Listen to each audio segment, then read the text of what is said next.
હા માં. તમે મને જે પ્રશ્ન કર્યો પણ મને કોઈક જનેતા તમારી મળવા આવીને મને આની આંગળી કરી છે હા માં.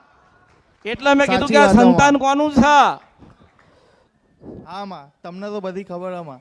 જો હવે તમારી બધી વાત એક બાજુ રહી ને હા માં. અને પ્રશ્ન નવો આવ્યો. હા માં. કારણ કે દેવ મને કંઈક બતાડતું હશે, તમારી માતા મને કંઈક બતાડતી હશે, તમારો રામાપીર તમે કહો છો હા માં. તો રામાપીરે કંઈક જોયું હશે ત્યારે મારો મારો મારો મારો તાર તમારી જોડે કર્યો હશે.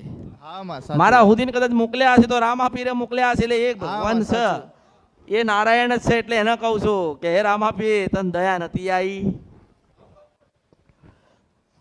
એ ભગવાનને કહું છો કે આ તમે તો કદાચ ગુનો ભૂલ અહિત કર્યું હશે, કોકનું લઈએ લીધું હશે, હા માં. માતાની ભગવાનની આગળ ખોટું બોલ્યા હશે, 5 રૂપિયા કોકની પાસેથી લઈને આલ્યા નહીં હોય, આનો શું દોષ છે એમ કહું છું. સાચી વાત માં. હે